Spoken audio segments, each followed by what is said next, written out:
Do you feel like your skills and your abilities are underutilized? Do you feel like you ought to be doing more? Perhaps you feel like you're very transactional in terms of what you would do, and you want to break out, you want to move into a leadership position, or move into more of a decision-making capacity, more of a strategic, you want to deliver more of a strategic impact in your organization. If that's where you are today, then this channel's for you, and so please subscribe, and I hope you find this video enjoyable and get great value from it. My name's Rob Evans.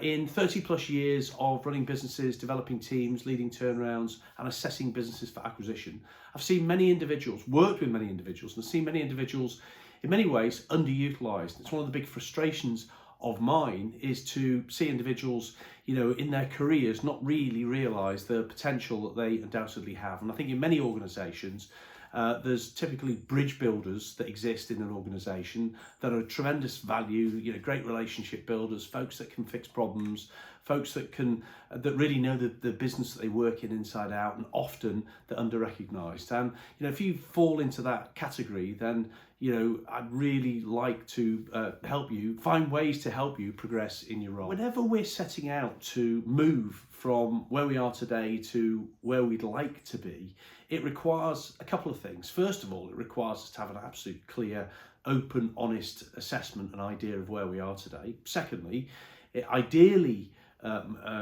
requires us to have a clear idea of where we want to get to. But often we don't always have a clear idea of where we want to get to, but in the longer term, but clearly we want to move forward in some way. So as a minimum, we want to have our sights on something that is challenging us, that's pushing us in a new direction, that's teaching us a new skill.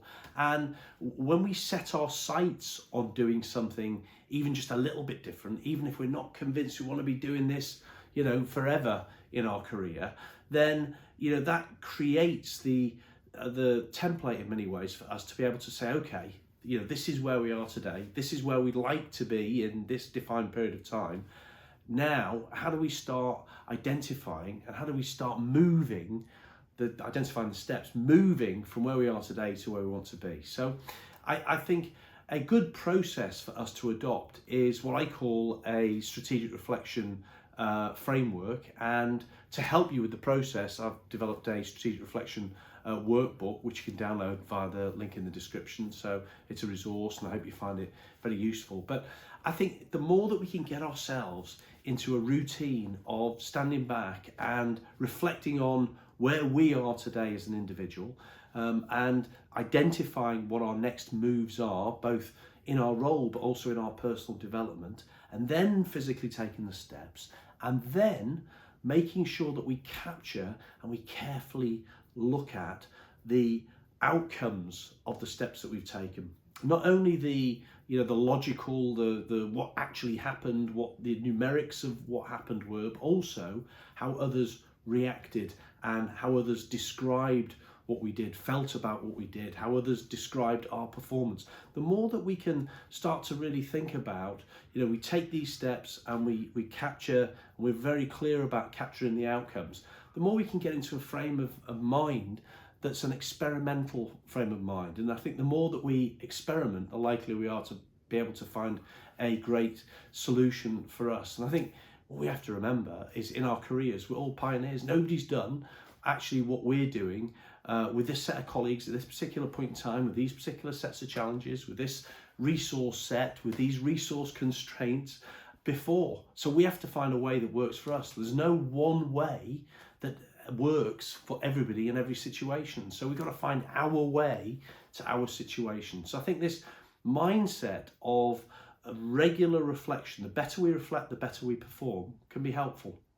And I think as part of that, the more that we can expose ourselves to different ideas and thought provocation, the more helpful potentially we're going to find it. So what I do is every week I pose what I call a Friday's question. The whole idea is to share an idea, but also to provoke thought. And I hope that if we do this enough times, we're going to find one or two big leaps forward with modest investment, because that's really what we're always trying to do. We're always trying to move forward without taking huge risks. We're trying to deliver a good return with a sensible, measured investment in time, in energy, maybe financially, whatever it may be. So that's the focus. So I'm going to put up a video now, which is Friday's question, which is posed every week for reflection. Hope you enjoy it and find it thought-provoking. And please check it out, give it a like, and don't forget to subscribe to this channel. And don't forget to check out the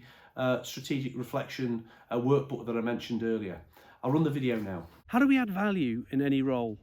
There's a number of things I believe that we need to align to provide us with the platform to be able to add value. First of all, we need to be on top of what we're employed to do day to day. So our own functional requirements, responsibilities, duties. If we're not on top of those, then we're not going to have the opportunity to add value in our organisation. So that's the first thing.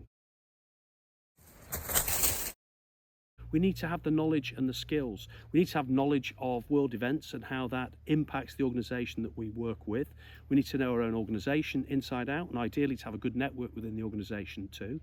We need to understand where our organisation sits in the wider sector, because again, that enables us to see the context in which our organisation operates. So these are all key elements.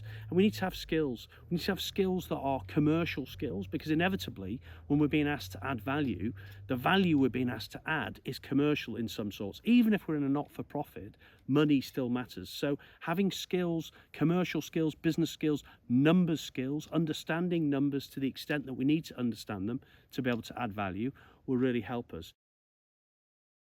How effective are we at delivering real commercial value to our organisation?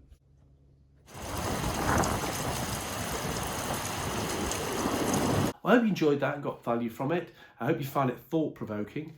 If so, please do give the video a like, please do subscribe, and don't forget to download your workbook, and I look forward to seeing the next video.